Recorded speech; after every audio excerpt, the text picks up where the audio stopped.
This story begins the way most cheating stories begin, with something tiny that doesn't belong. Not lipstick on a collar, not a stranger's perfume, not a dramatic screenshot slid across a table like a courtroom exhibit. Just a receipt that landed in the shared inbox at 2:14 a.m. when the apartment was quiet enough to hear the refrigerator cycle and the building's pipes sigh. It was a hotel receipt, cleanly formatted, the kind that pretends it's just numbers and policies, not an ending. City, Chicago. Dates, Thursday through Sunday. Room, king. Occupancy, 2. It was addressed to him, of course, because he was the one who always clicked, "Email me the receipt," the one who liked his points, his perks, his proof of productivity. The subject line read, "Thank you for your stay," as if gratitude could be automated and morality could be summarized in 12 characters. I stared at the Occupancy 2 line until it stopped looking like a line and started looking like a blade. Then I closed the laptop like I was putting a book back on a shelf, like it was nothing, like I was a woman who could keep her breathing steady, like I was the version of myself he had trained me to be, composed, reasonable, kind, useful. I didn't wake him, I didn't shake him, I didn't cry into his shoulder and ask him to explain the obvious. I didn't throw anything, I didn't scream, I didn't even hate him right away. Hate is loud and hot and messy, and I had already decided in that first quiet moment that this wasn't going to be loud. It was going to be clean. When people think of revenge, they picture breaking plates or keying cars or posting screenshots with captions that end friendships. But the best revenge, the kind that sits like velvet in your palm, is the kind you can do legally while wearing a pleasant smile. The kind that looks, from the outside, like you are being helpful. The kind that makes everyone else do the screaming for you. I didn't want to ruin his life with chaos. I wanted to erase him from mine so completely that when he came back, he would feel like a ghost trying to open a door that no longer recognized him. In the morning, he kissed my forehead and said, "Big trip. I'll be slammed. Might not text much." He said it the way he said everything lately. Like life was a calendar he controlled, like other people's feelings were interruptions. I smiled and handed him his travel mug. "Of course," I said. "You'll do great." I said it warmly. I said it like a partner. I said it like a woman who believed in him. That was the confident facade, and I wore it like a tailored coat. He didn't see my hands shaking under the counter when he walked away. He didn't see me count my breaths the way you count cash, slow and deliberate, making sure nothing is missing. He didn't see me open my phone after he left and look at our shared accounts the way a locksmith looks at a door. The first thing you learn when you share a life with someone is that intimacy is administrative. Love is passwords. Trust is auto-pay. Commitment is whose name is on the deed and whose number is attached to the electric bill. People don't think about it until it's too late, and then they are stuck. I had always been the one who kept things running, the one who knew where the documents were, the one who remembered when the car insurance renewed and when the property taxes were due. He called it my superpower. He meant it as a compliment, but it wasn't a superpower. It was leverage, and for the first time in a long time, I decided to use it, for myself. The condo was mine. Purchased before him, with my down payment, my credit, my signature. He had moved in like a man moves into comfort. First a toothbrush, then a drawer, then a closet, then the assumption that it was his too. He wasn't on the deed, he wasn't on the mortgage, he wasn't even on the HOA paperwork that came in thick envelopes. He was on the couch, on the bed, on my nerves. He was on my phone plan because it had been easier. He was an authorized user on one of my credit cards because he traveled so much for work. We had a joint checking account that handled shared expenses, but my paycheck went to my personal account first, always had because I liked having my own. At the time, he'd laughed and called it practical. Now it felt like I'd kept a lifeboat tied quietly under the dock. I started with the things that were mine, because legality is often as simple as ownership. I opened the credit card app and removed him as an authorized user. It took less than a minute. I expected some dramatic confirmation, something that felt like a gavel hitting wood. Instead, it was a small pop-up message. Authorized user removed successfully. That was it. A man can live in your home for a year and betray you in a weekend, and the software will still treat his access like a setting you can toggle off. I froze the card entirely for 30 seconds, then unfroze it, just to make sure it worked, just to make sure the system listened to me more than it listened to him. Then I called the bank that held our joint checking account and asked what I already knew. Could I remove him without him present? No. Could I close the account without him signing? No. But I could open a new account for myself, I could reroute my funds, I could stop contributing, and I could cancel the automatic transfers that fed it. I thanked the representative sweetly. "That's helpful," I said, as if she'd just explained how to reset a password. Then I logged in and canceled my recurring transfer into the joint account, the one I'd set up for groceries and utilities. I turned off autopay for his gym membership that had been charging our joint account because he'd forget otherwise. I changed the password to the streaming services and logged out of all devices. I canceled the delivery subscriptions he loved, the fancy coffee, the meal kits he never cooked, the monthly sock box he'd insisted was fun. I unsubscribed his email from every promotional list that came through our shared inbox, not because it mattered, but because it was symbolic. I didn't want his name lingering anywhere in my digital life, even in spam. I went through my phone plan and did the simplest, most legal thing in the world. I removed his line from my account effective immediately. The representative asked, "Are you sure?" in a voice that made me think she'd heard this story before. I kept my tone light. "Yes," I said. "We're reorganizing some things." Reorganizing. That's what breakups are when you do them quietly. Inventory management. I ordered a new lock set online, the kind with a keypad and a physical key override, and selected same-day delivery. I didn't need to change the locks right away, not while he was still technically a resident, but he wasn't a resident in any legal way that mattered, and he was hundreds of miles away in a hotel room with occupancy too. Still, I wasn't reckless. I called an attorney. Not a dramatic courtroom attorney, just a calm local attorney who handled property and domestic matters. I didn't tell her a story with tears. I told her facts. "My partner moved into my condo," I said. "He's not on the deed. We're not married. He's away for several days. I want him out without creating legal problems. What do I need to do?" She asked whether he received mail there, whether he had established tenancy, whether there was any written agreement. I answered honestly. He received some mail. He had been there over a year. There was no written lease. She paused, then said, "In our jurisdiction, even without a lease, a long-term occupant can have tenant rights. A lockout can create liability." The word liability landed like ice water, but I didn't flinch. "So what's the proper procedure?" I asked. She explained notice requirements. She explained voluntary surrender. She explained the safest route: give written notice, provide an opportunity to retrieve belongings, avoid confrontation, document everything. She didn't tell me to be cruel. She told me to be careful. And careful was exactly what I intended to be. I drafted a notice that sounded like a polite memo. I didn't mention cheating. I didn't mention betrayal. I kept it clean. "This is written notice that your permission to occupy the premises is revoked. You have X days to vacate. Please coordinate a time to retrieve your belongings." I printed it, signed it, and placed it in an envelope addressed to him, then took a photo of it where it sat on the kitchen counter, time-stamped proof. I also emailed a copy to him with a subject line that could pass for business. Important. Occupancy notice. I scheduled the email to send at 6:03 a.m. the next day because I wanted it waiting for him when he woke, not in the middle of whatever he was doing at night. I wanted him to read it alone. I wanted him to have to swallow it without an audience. Then I did the part people don't expect. I didn't pack in a frenzy. I didn't pull clothes off hangers like a hurricane. I moved like I was staging a home for sale. I started by removing my own things from shared spaces. My books went into boxes. My personal documents went into a fireproof bag. The framed photos of us, vacations, birthdays, the smile he used to wear like he meant it, went into a closet. Not destroyed, not torn, just gone. I wiped down surfaces, not because I wanted to be nice, but because I wanted the place to look like he had never really lived there. I wanted the air to feel unfamiliar to him.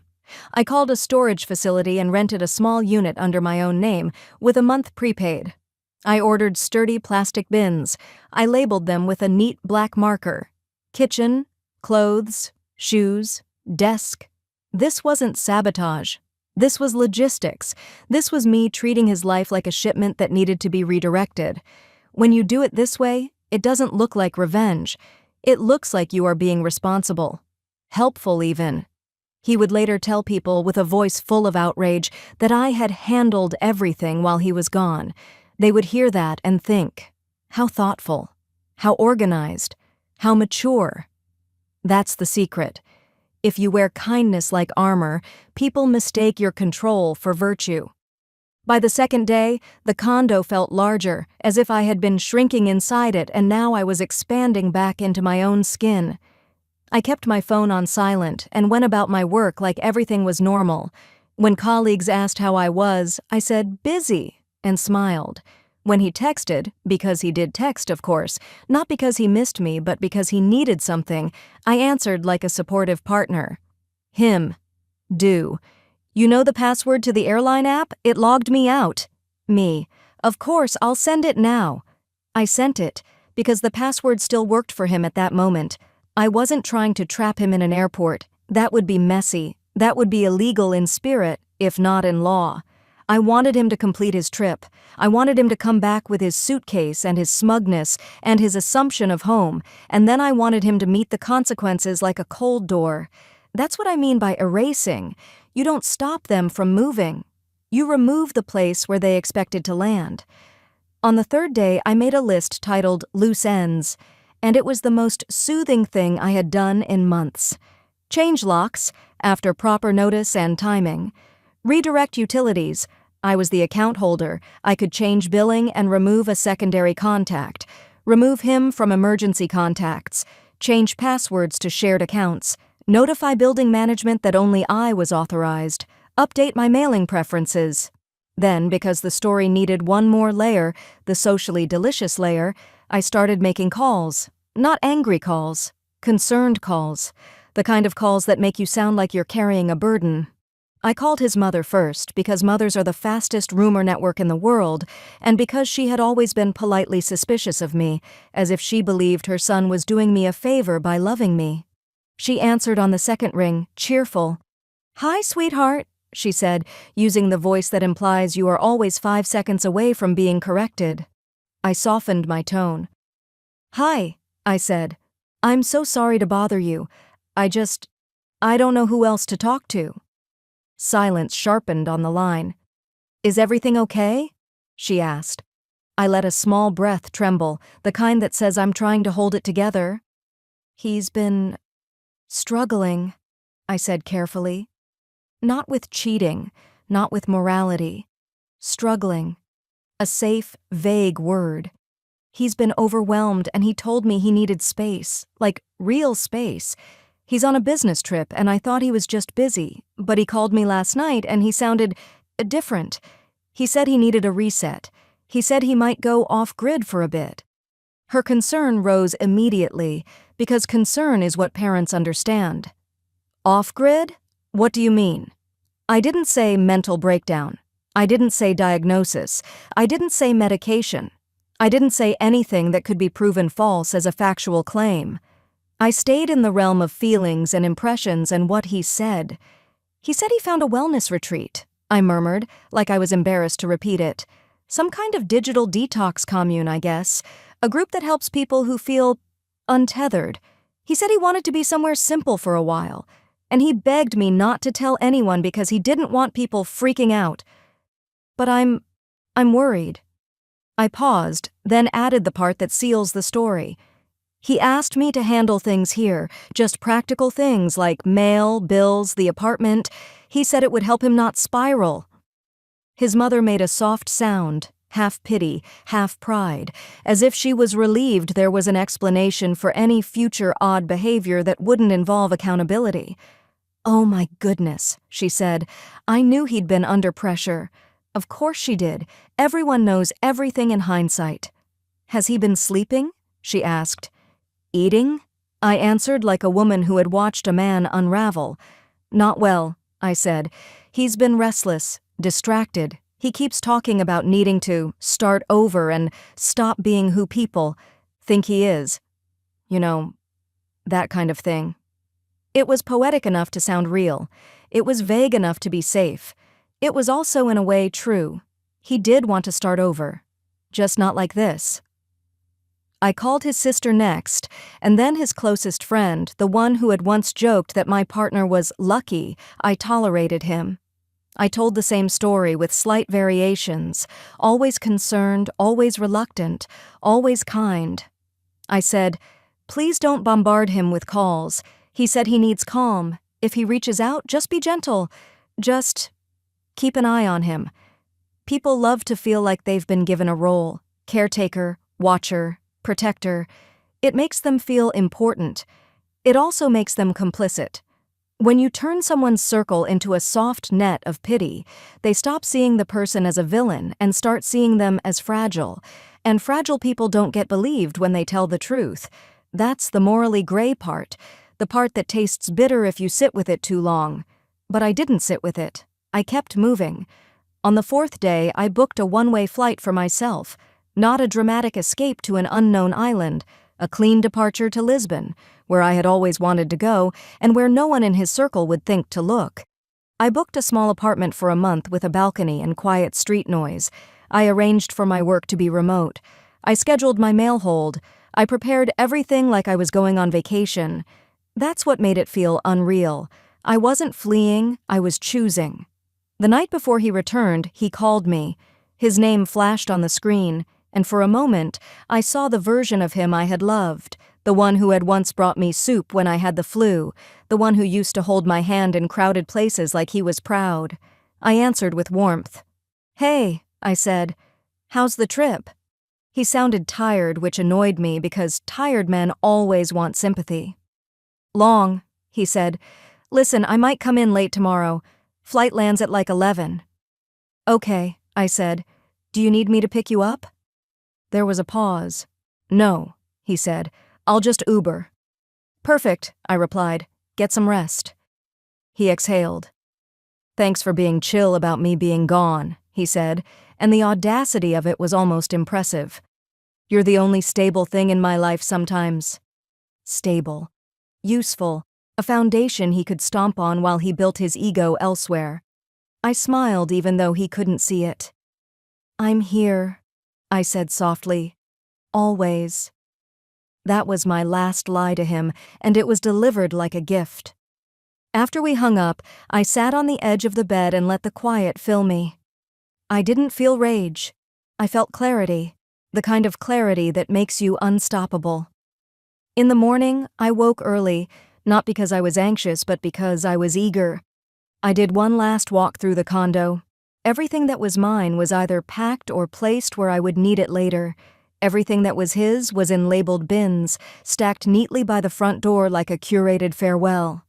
The notice was printed again and placed on top with a simple sticky note. "Please contact me to arrange pickup." I didn't write anything cruel. No, hope she was worth it. No, enjoy your life. Cruelty is messy. I wanted sterile.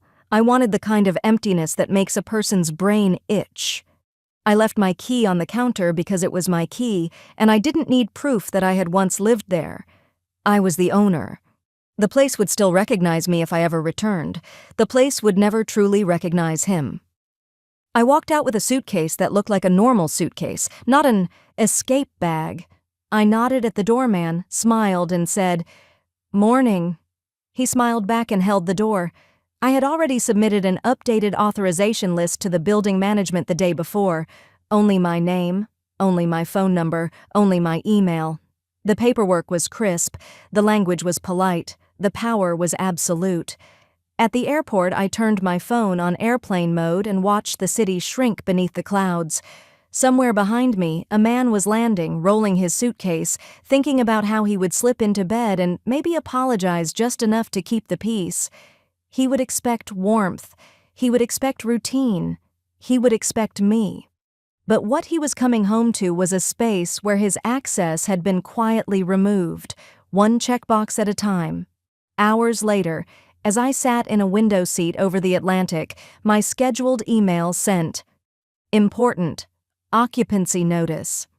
It landed in his inbox like a polite slap. If he noticed it right away, he didn't respond.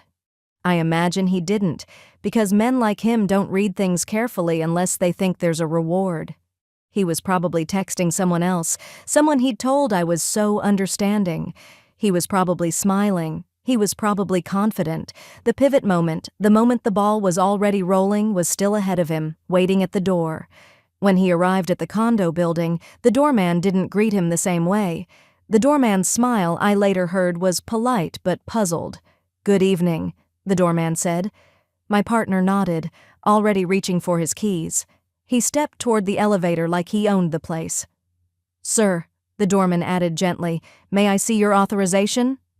My partner laughed because he thought it was a joke. "I live here," he said, and tried to walk past. The doorman's posture stiffened, not aggressive, just firm. "I'm sorry," he said, "I don't have you listed." That was the first crack. My partner pulled out his phone to call me, but his phone had no service. Not a dramatic, "Your number has been blocked" message. Just nothing.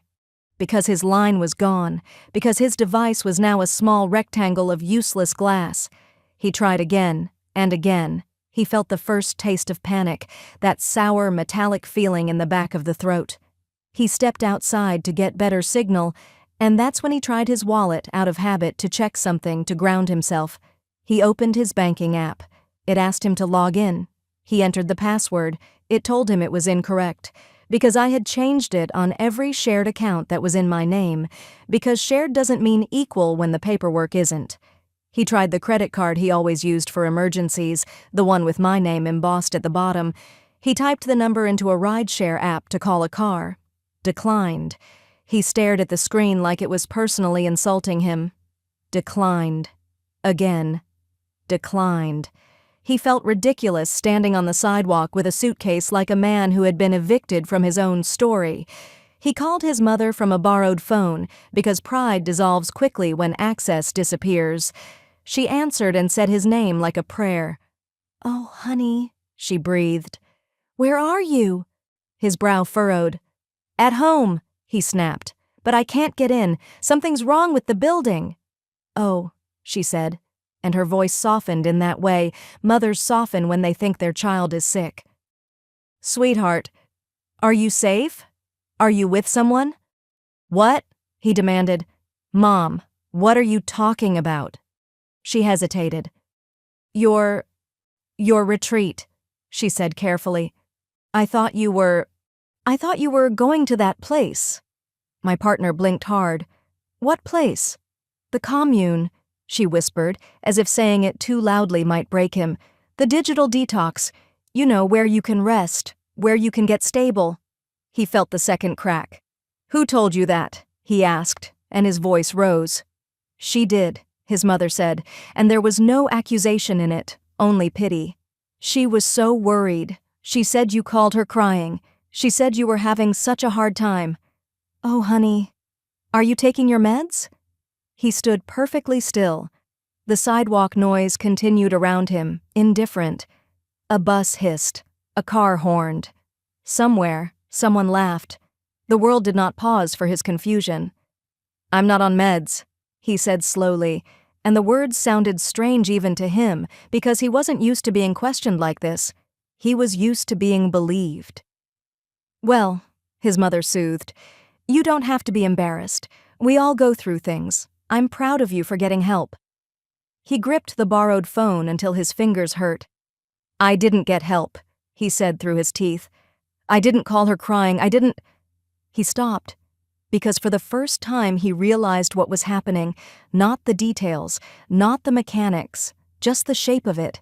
He realized that while he had been gone, I had moved around him like a quiet tide, lifting and relocating everything he thought was solid. He realized that his own mother was looking at him through a lens I had placed over her eyes. He realized that his circle had been primed to interpret his anger as instability, his frustration as proof, his insistence as denial.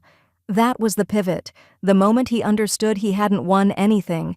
He hadn't kept the comfortable partner and gained the thrilling secret. He had lost the ground beneath him, and the worst part was that there was no dramatic scene he could point to as the cause.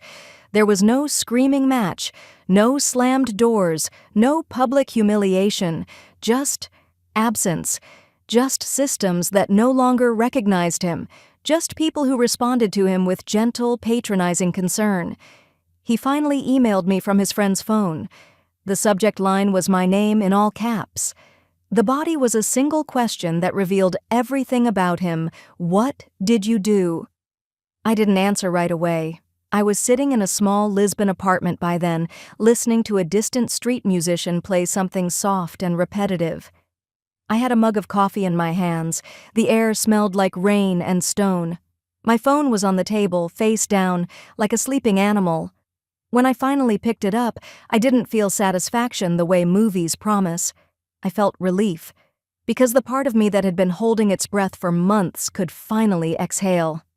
I replied with the same tone I had used on every call, every message, every moment of my facade. Helpful, kind, calm. "Hi," I wrote. "I'm glad you're safe. I left your things in labeled bins. Please coordinate with your sister for pickup.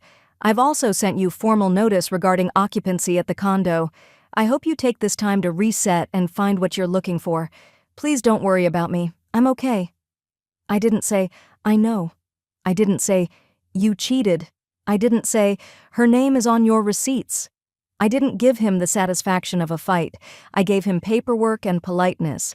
I gave him a narrative he couldn't easily attack without looking like exactly what everyone now suspected: unstable. He sent another message, then another. Rage, pleading, bargaining. He tried to call again and again, but he couldn't because he didn't have a line, and because even if he did, I would have been on the other side of an ocean. He went to the condo building with his friend, and the doorman, following policy, refused him. He asked the HOA. They referenced the updated authorization list. He asked the police.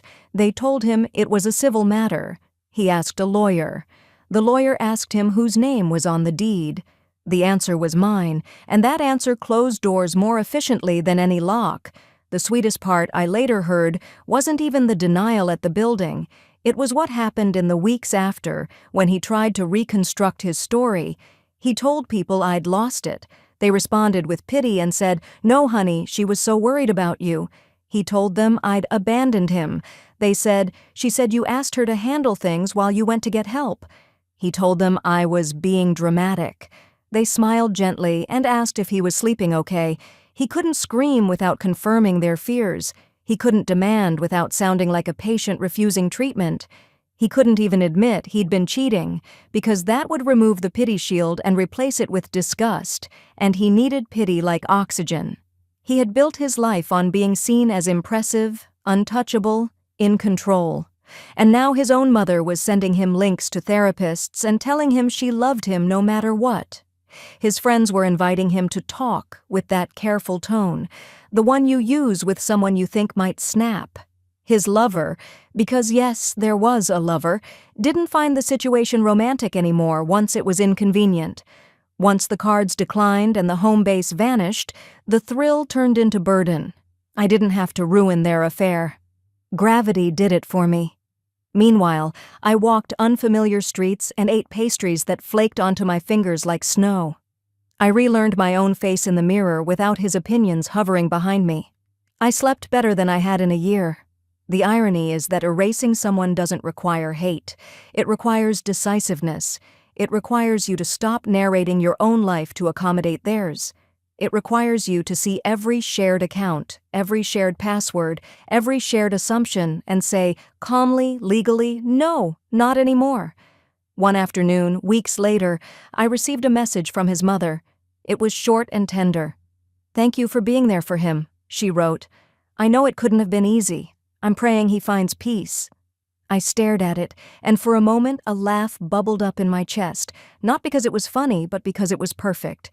The story had closed its loop. The facade had held. The world had chosen the narrative I planted because it was the one that required them to do the least work. It allowed them to love him without confronting what he was. It allowed them to explain his mess without blaming him. And it allowed me to disappear without being chased, because you don't chase someone who looks like they left out of concern and self-preservation. You chase someone who looks like they left out of rage. Rage is a hook. Calm is a vanishing act. If you're listening to this in bed, letting the story settle into the quiet parts of your mind, I want you to notice something. The protagonist never screamed. She never broke a law. She never smashed a thing. She simply withdrew access, one permission at a time, until the cheater was left holding nothing but his own confusion. That's the kind of revenge that doesn't keep you awake with regret. It lets you sleep. He did what cheaters always do when the floor drops out from under them. He tried to grab the nearest person and make them hold him up. First, it was his friend. Because friends are where men like him store their emergency ego. He showed up on a Tuesday morning with his suitcase and that frantic brightness in his eyes that wasn't quite panic yet. Not to him, because panic is something other people have. He treated the whole situation like a glitch. "There's been a misunderstanding," he said, as if he were speaking to customer service. "She changed the building list. She cut my phone. She's gone. Can you believe that?" His friend blinked, processing the words, then did the thing I'd counted on. He softened. Not in sympathy for me, in concern for him. "Dude," the friend said slowly, "your mom called me. She's really worried." "My mom?" He laughed, sharp. "Why would my mom be—" The friend lowered his voice, as if they were in a hospital waiting room. "She said you've been talking about starting over, that you were, you know." He stopped, mid-gesture, hand still in the air like he was about to toss the whole story back at the universe. "What did she say?" "She said you might be spiraling," the friend finished gently, "that you asked her not to freak out, that you're supposed to be taking care of yourself."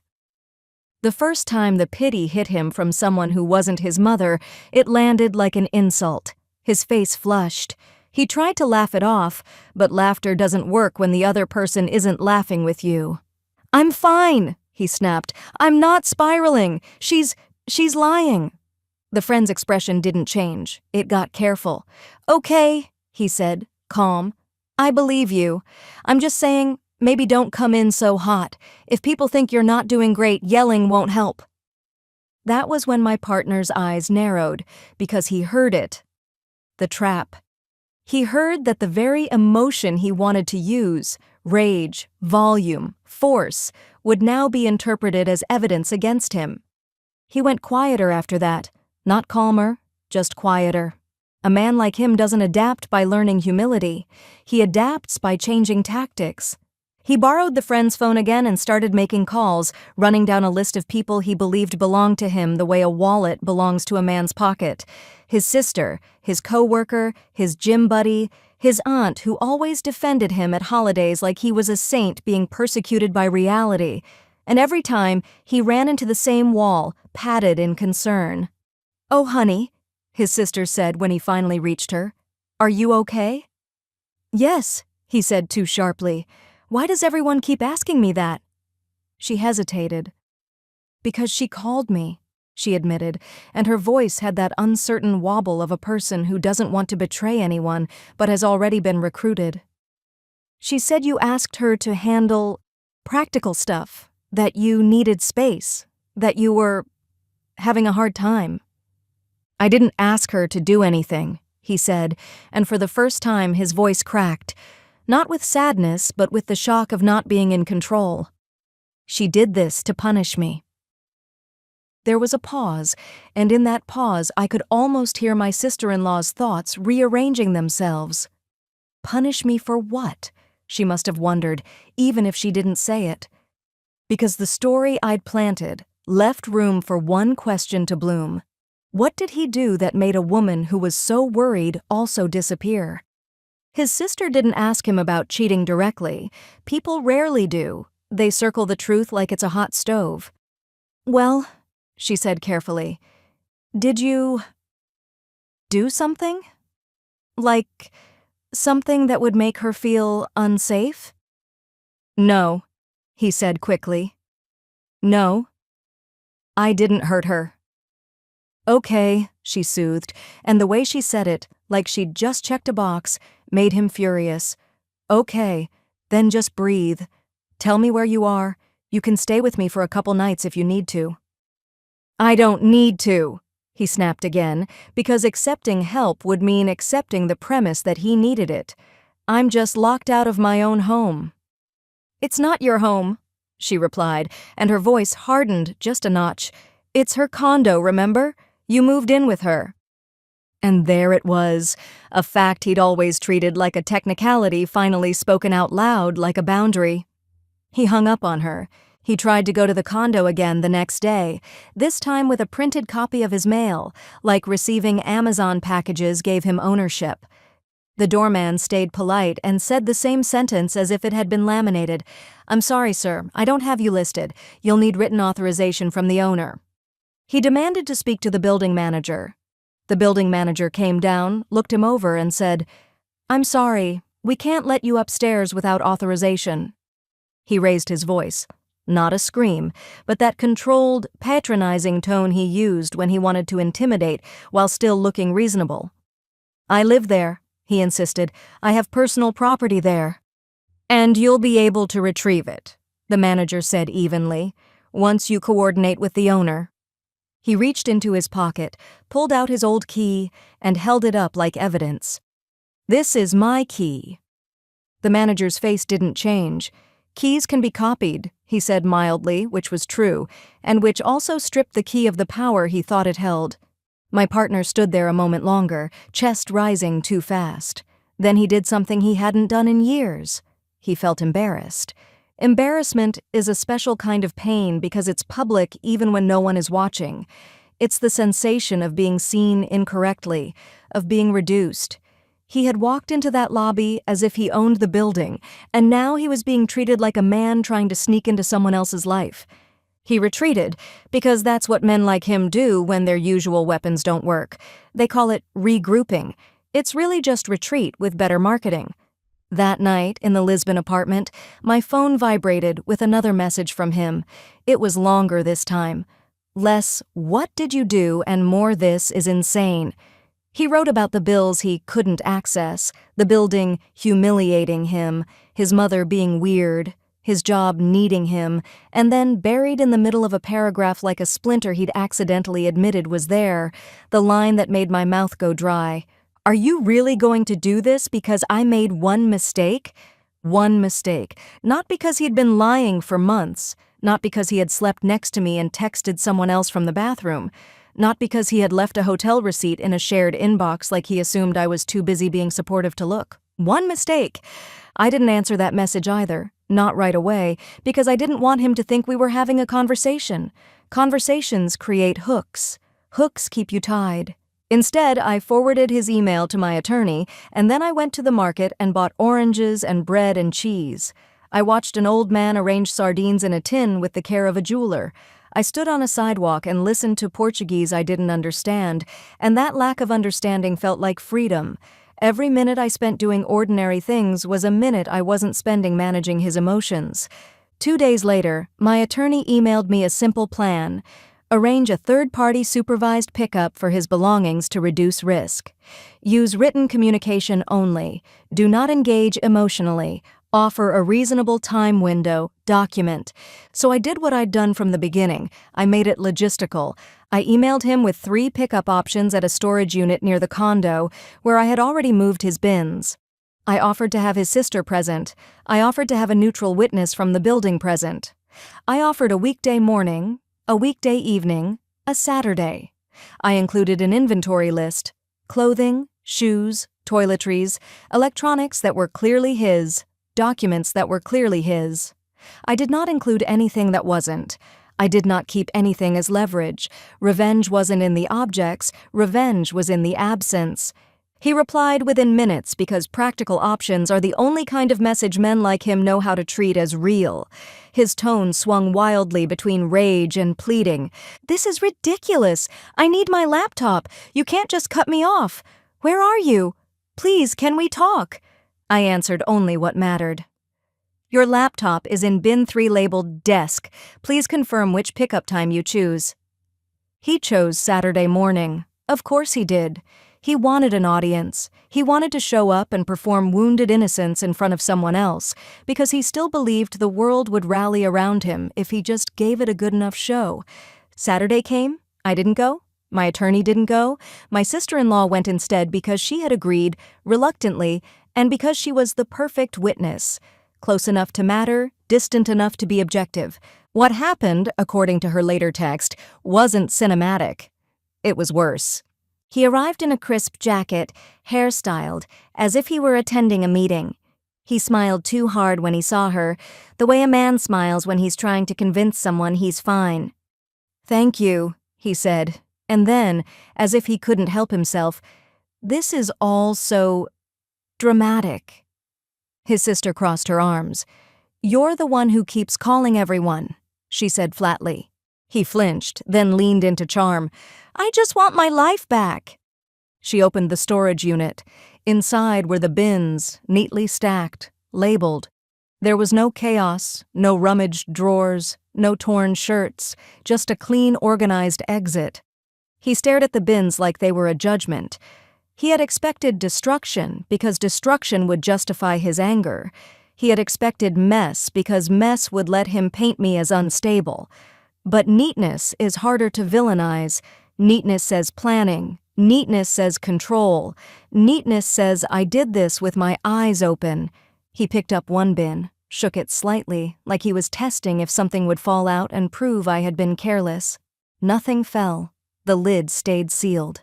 "You helped her do this," he accused his sister suddenly, swinging toward the nearest target. "You're on her side." His sister's eyes narrowed. "There aren't sides," she said. "There are consequences." He laughed, bitter. "Consequences for what? For living my life?" "For lying," she snapped, and then her face changed as if she surprised herself with the word. It hung between them, heavy. He went still. "She told you?" he asked. "She didn't have to," his sister said, and her voice was quieter now, disappointed. "Mom told me about the hotel receipt, the one with 2 people. His expression flickered. Shock, then calculation, then the instinctive shift into blame. "It wasn't," he began, then stopped, because the sister didn't look angry. She looked tired. And tired people don't argue. They just file you away as a lesson. He looked around the storage unit, as if expecting me to step out from behind a bin and start screaming. He wanted the story to become the story he knew how to handle. He wanted me to be emotional, so he could call me crazy and walk away feeling superior. But there was only plastic bins and fluorescent light, and his sister watching him like she was seeing him clearly for the first time. He took the laptop bin and hugged it to his chest for a second, not because he loved the laptop, but because it was something he could hold that proved he still existed. As he loaded the last bin into his car, his sister said, "She didn't even take the mug you gave her." He froze with his hand on the trunk. "In the kitchen," the sister added. "That stupid mug with the joke on it. She left it." He swallowed hard. That small detail hit him more than any insult could have, because it meant I hadn't tried to preserve a shrine of our life. I hadn't even bothered to keep the symbolic things. I had kept what was mine, returned what was his, and left the sentimental debris like it was dust. He drove away with his belongings like a man leaving a warehouse pickup, not like a man leaving a relationship. And then the second wave hit him, not the practical consequences, but the social ones, because once people have a story to explain your behavior, they cling to it. It makes them feel safe. It makes them feel like the world is predictable. My concern story gave his circle a neat explanation for his confusion, his anger, his scrambling. He was having a hard time. He was finding himself. He was going through something. It meant nobody had to say out loud that he had been cruel. It meant nobody had to look too closely at how easily he lied. The affair, meanwhile, began to rot under the weight of inconvenience. The lover had liked him when he was a man with a home base and a partner who made his life easy. The lover had liked the thrill of secrecy, the stolen moments, but now he was a man sleeping on a friend's couch, blowing up phones, getting pity looks from his own mother, talking about legal notices. He was a mess, and mess is not sexy when you didn't sign up to clean it. He called her, of course. He tried to pull her in close, to make her his new stability, but she had been an escape, not a foundation. When he needed a foundation, she disappeared. That was another kind of erasure, not mine, but life's. A week after the storage pickup, his mother called him and asked if he'd booked another appointment. He snapped. She cried. She told him she was only trying to help. He apologized in that fake way men apologize when they want the crying to stop. He promised he was fine. She didn't believe him, because once you've been primed to see someone as fragile, everything they do looks like proof. He tried to regain control by finding me. He emailed, he messaged, he asked friends if they'd heard from me. He even tried the worst kind of search, calling my workplace under the pretense of an emergency. But my workplace had been updated. My emergency contact was no longer him. My address in the system was no longer the condo. My HR file no longer had his name anywhere. Every door he expected to open just didn't. One evening in Lisbon, as the sky went pink and then deepened into a soft blue, my phone buzzed with a new email from him. The subject line was different this time. Not anger, not demand. Please. I opened it slowly, like you open a drawer you're pretty sure is empty, just to confirm. He wrote, I don't understand how you could do this without even talking to me. You're punishing me. I know I messed up, but you're acting like I'm dead. Please, just tell me where you are so I know you're safe. Please. I'm sorry.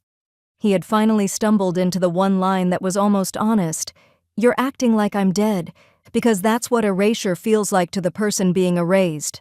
It's not pain like a slap. It's pain like silence. It's the horror of realizing your presence is not required, not missed, not even fought with. It's the realization that you are not the center of someone else's story anymore. I could have responded with truth then. I could have said, I saw the receipt. I saw the lie. I saw the way you looked at me like I was a convenience. I could have said, you weren't dead to me. You just weren't alive in the way love needs. But those words would have been a gift. They would have been intimacy. Even anger is intimacy because it acknowledges the other person's power to affect you. So I answered in the only way that kept the spell intact. Hi, I wrote. I am safe. Please use written communication only regarding logistics. I have nothing further to add beyond what was stated in the notice. I wish you well. It was polite. It was final. It was the kind of message that doesn't invite a reply. He replied anyway, of course. He wrote paragraphs. He wrote apologies. He wrote accusations. He wrote memories as if memories were currency he could spend to buy his way back into my life. He wrote, remember how much I...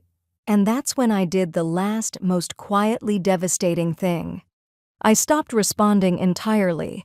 No more helpful emails, no more logistical replies, no more confirmation of safety beyond what I'd already given. I didn't block him dramatically. Blocking is a message. Blocking says you matter enough to require a wall. I simply let his messages fall into a folder, untouched, unread, like junk mail. Weeks passed. His world rearranged itself around the hole I'd left, and because he wasn't used to holes, he kept falling into it.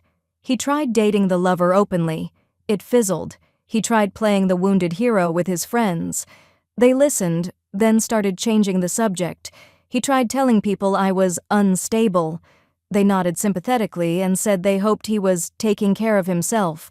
He tried one last time to contact me by sending a letter to the condo addressed to me, full of neat handwriting like a man writing a confession for an audience.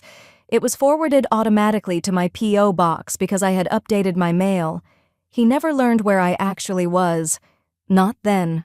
The final moment, the one that made him understand the full shape of what I'd done, came months later, on a day that would have seemed ordinary if you didn't know what it meant. He went to his mother's house for dinner because she insisted. She made a roast.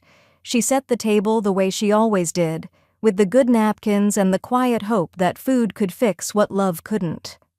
She watched him closely while he ate, the way people watch a candle when they're afraid it might go out.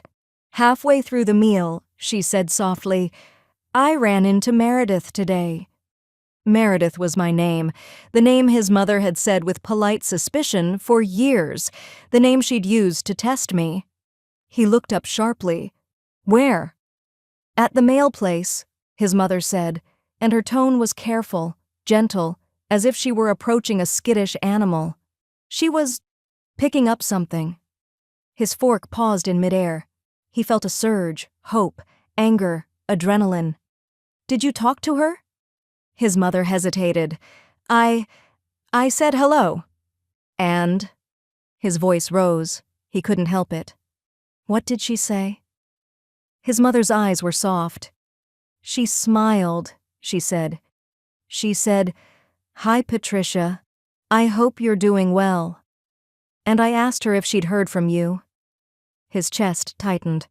"And what did she say?"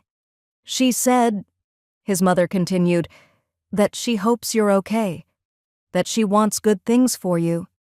And then she said—" Patricia looked down at her hands, at the napkin she was twisting slightly. "She said she's grateful for the time you had together, but that she's moved on." He stared at his mother like he didn't understand the language. "Moved on," he repeated, hollow. Patricia nodded. "And then she asked me," she added softly, "if you were still struggling. She asked if you were taking care of yourself." He felt something inside him shift and crack and settle into a new shape. Not rage, not heartbreak, but a cold, humiliating comprehension. Because it wasn't just that I had left. It was that I had left so cleanly that even his mother, his own mother, now held the story of him as a man who needed managing, a man who needed watching, a man who might not be well. It was that I had stepped out of the role he'd put me in and the world had simply accepted it. It was that the woman he betrayed had become, in their minds, the calm, gracious one, while he was the one people checked on. He swallowed, throat tight. "Did she tell you where she is?" he asked, and the desperation in his voice made him hate himself. Patricia shook her head. "No," she said gently, "but she looked peaceful." Peaceful, not devastated, not destroyed, not broken. Peaceful. He sat there at his mother's table, surrounded by the smell of roast and the clink of cutlery, and finally, for the first time since the hotel receipt, he understood the true cruelty of what I'd done. I hadn't tried to win him back. I hadn't tried to punish him with chaos. I hadn't needed him to understand my pain. I had simply stepped out of the story where he was the main character and written myself into a different one. And in that new story, he wasn't a villain worth fighting. He was just a man I used to know. He pushed his plate away. His mother reached for his hand instinctively, the way mothers do when they think their child is hurting in a way they can't fix. "It's okay," she whispered. "We'll get you through this." He didn't pull away, because for once he didn't have the energy to insist he didn't need help. He just sat there, letting her hold his hand, and the pity he'd been so furious about finally sank into him like gravity. Meanwhile, in Lisbon, I stood on a balcony with a cup of tea and watched the streetlights flicker on one by one. The city smelled like salt and stone and night-blooming flowers. My phone was silent. My inbox was clean. My life felt like it belonged to me again, not because I had destroyed someone, but because I had removed my consent to be used. And that was the real ending, not his confusion, not his humiliation, not the way his mother looked at him with pity. The ending was the quiet, the kind of quiet you can finally sleep in. He didn't sleep that night after his mother's dinner. He lay on his old childhood bed because, yes, he had finally been reduced to that, a grown man under a quilt his mother had washed too many times, staring at the ceiling like it might give him a loophole. Every few minutes he picked up his phone, thumb hovering over my name in his contacts even though the number no longer worked. He kept forgetting that part, because forgetting was easier than accepting. In the dark, the story he'd been telling himself kept trying to reassemble.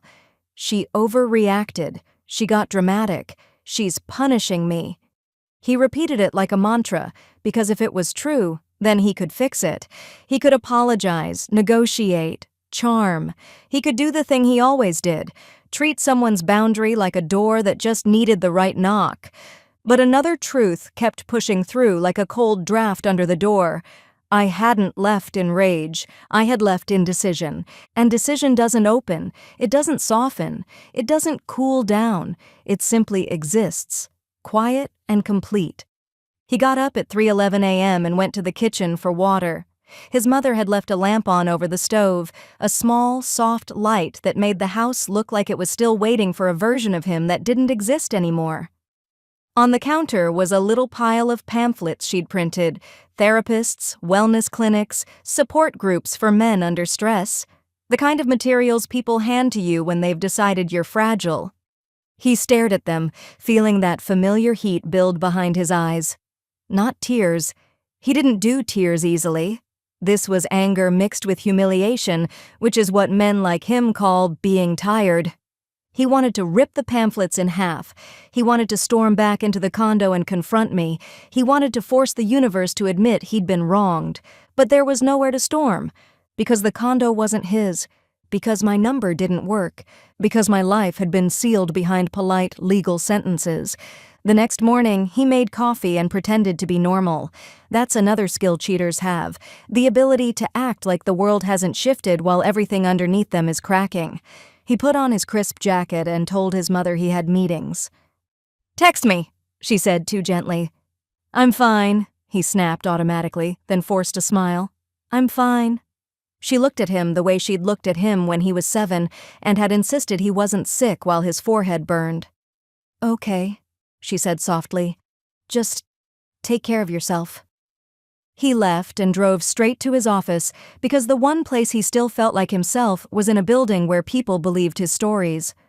Or so he thought. At the front desk, the receptionist smiled in that slightly strained way. People smile when they've already heard something about you. "Morning," he said, breezy. "Big day?" "Hi," she replied, and there it was again, the carefulness. "Hey, HR asked if you could stop by when you get a minute." His chest tightened. "HR?" he repeated, like it was a joke. She nodded. "Just when you can." He went up to his desk, sat down, opened his laptop, and tried to pretend the tension in his shoulders was just caffeine. He checked his calendar. 2 meetings had been canceled. The third had been rescheduled pending update. He stared at the screen, blinking slowly, as if the words might rearrange themselves into something less ominous. A message popped up from his manager. "Can you come to my office at 10? No explanation. No smiley face. No, "Hope you're well." Just the sentence. At 10 o'clock sharp, he walked into his manager's office and found HR sitting there, hands folded, expression professionally kind. The kind of kindness that isn't warm, the kind that's a shield. "Thanks for coming in," HR said, voice smooth. His manager leaned forward. "We wanted to check in," she said, and the phrase check in hit him like a slap because it was the same phrasing everyone was using now, the language of concern. "We've gotten a few calls." He frowned. "Calls?" HR nodded. "Your mother called the main line," she said gently. "She was worried because she hasn't been able to reach you consistently." His mouth went dry. "Why would she?" "And your sister called," the manager added, eyes steady. "She asked if someone could make sure you were okay." He stared at them, stunned. "I'm fine," he said, louder than he intended. "Okay," HR said calmly. "We're not here to accuse you of anything. We're here because when family members start contacting the office, it becomes a duty of care matter. We just need to ask, are you experiencing any crisis that could impact your work or safety?" The room felt too small. He could hear his heartbeat, fast and shallow. His mind flashed to my phone being shut off, his cards declining, the condo door not opening, his mother asking about meds. Every tiny humiliation stacking into one big, unbearable reality. I hadn't just erased him from me. I had erased him from the version of himself that everyone else had been maintaining. He forced a laugh. "No," he said. "This is ridiculous. My ex is spreading lies." HR's expression didn't change. "We're not evaluating relationship matters," she said. "We're evaluating risk. Your recent travel expenses are also unresolved." He stiffened. "What do you mean?" The manager slid a paper across the desk. "Your corporate card charges from last week were flagged," she said. "Two-person occupancy, weekend extension. It doesn't match the itinerary." His face burned. He wanted to deny it. He wanted to twist it. But corporate paperwork doesn't care about your charm. It cares about line items. "It was a mistake," he said, the same phrase he'd used to me. HR tilted her head slightly. "And with everything else," she said gently, "we're recommending you take a short leave. Paid, for now. Use the Employee Assistance Program. Get stable. Get support. Come back when you're ready." He felt the floor drop again. A leave. A pause button pressed on his identity. He tried to argue. He tried to protest. He tried to use his voice like a weapon. But every spike of anger made him look exactly like the person they thought he might be, unstable. So he did what he'd been forced to do repeatedly since the hotel receipt. He swallowed it. He nodded stiffly. "Fine," he said, voice tight. "Fine. I'll take a few days." HR smiled like she'd just secured a safety plan. "Good," she said. "We'll follow up with you next week." When he walked out, he felt hollow. Not because of the leave itself, but because the world had begun treating him the way I'd framed him, like a man who needed managing.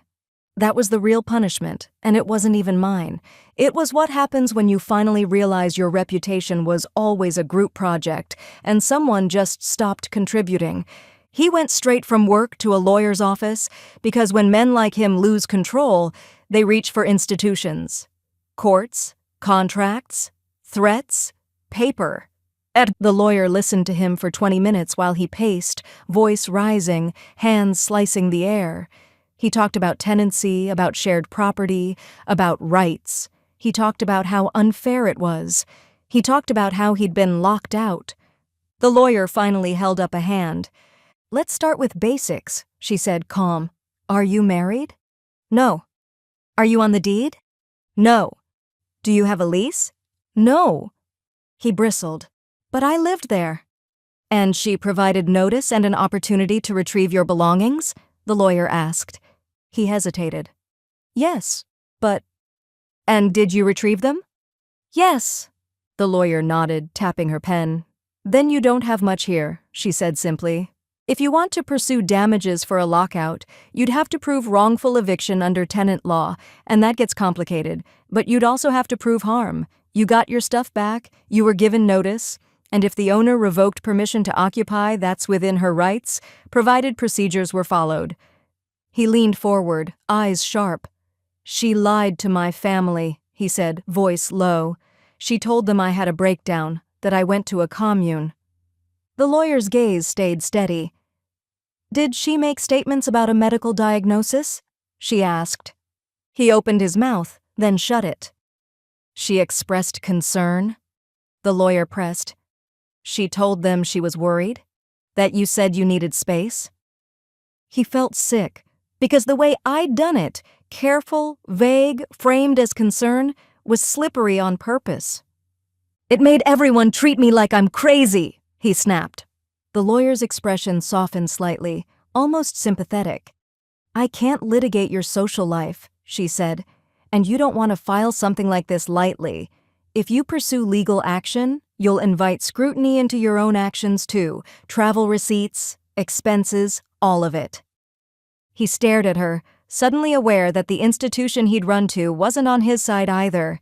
It was on paperwork's side.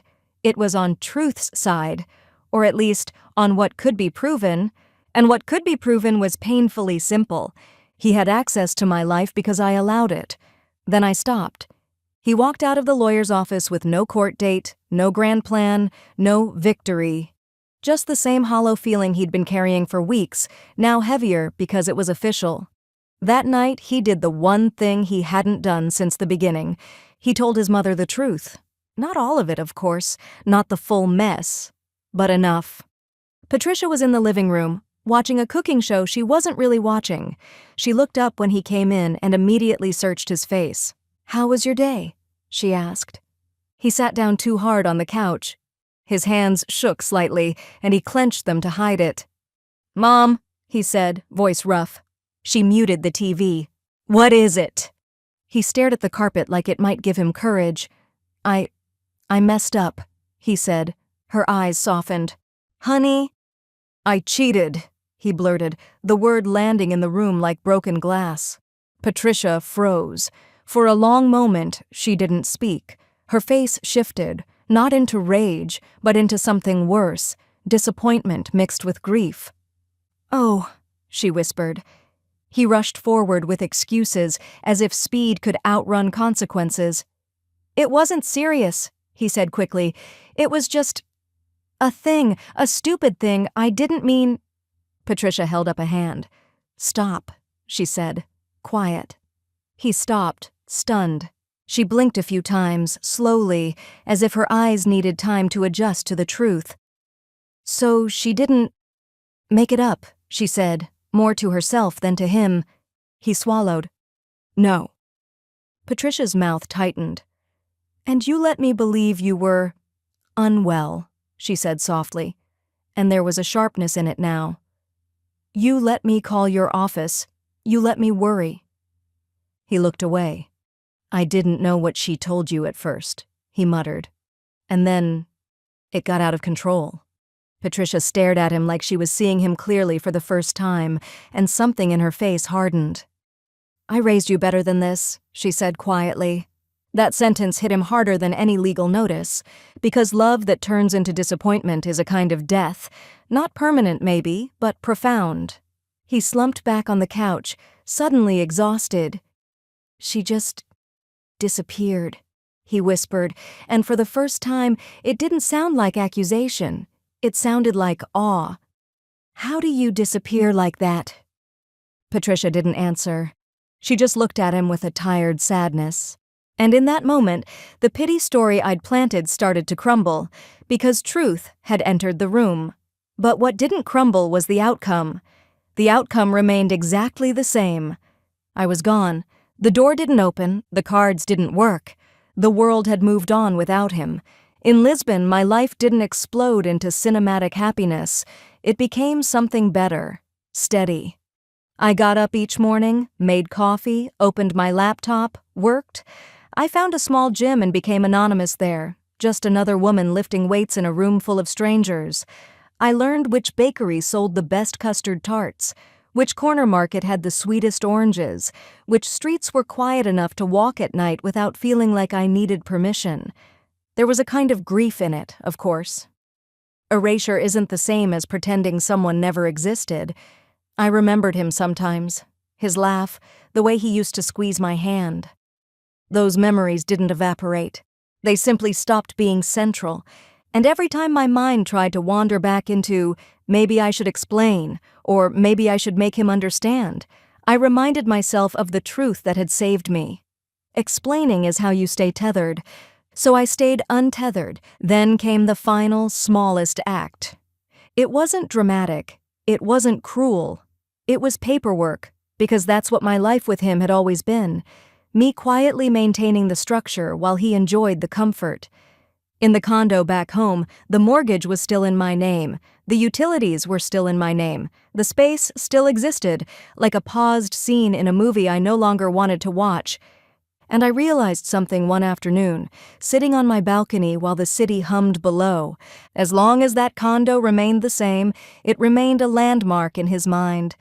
A place he could drive past, a place he could point to, a place that anchored the story of us, even if he wasn't allowed inside. So I removed the landmark. I hired a property manager. I gave them the keys. I authorized renovations, not revenge renovations, not prank renovations, just clean upgrades that made it easier to rent. Fresh paint, new fixtures, neutral staging. I boxed the last of anything that was still mine and had it shipped. I took the photos down permanently. I changed the condo from home into asset. Then I listed it. The market was good. It sold quickly.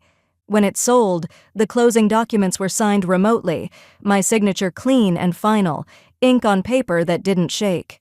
The day after closing, I sent one last email to him, not emotional, not angry, just informational, like a bank notice. Hi. For your records, the condo has been sold. I will no longer have access to the building after the closing date. There is nothing further to coordinate. I wish you well. That was it. No goodbye, no take care. Just the factual end, the kind of end that doesn't leave a crack for someone to pry open later. He received the email at his mother's kitchen table, where he'd been sulking over coffee like a man waiting for the universe to return what it had taken. He read it once, then again, eyes narrowing like he might find a hidden clause. Then his mouth fell open slightly, not in anger, but in disbelief. Sold. The place was gone. Not physically, of course. The building would still stand. Someone else would live there. The doorman would still greet strangers. The elevator would still climb. But the condo, the symbol, the anchor, the stage where he thought he could return and rewrite the ending, was no longer part of my life. He couldn't drive past it and feel like a ghost haunting his own story.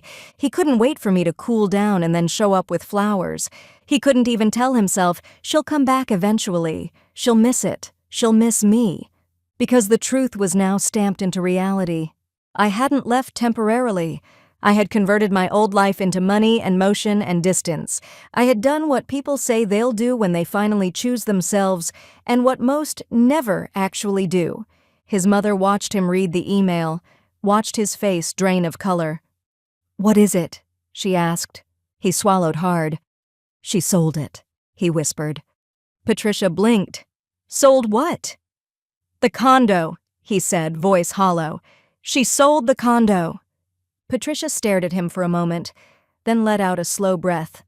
And in that breath was something like surrender.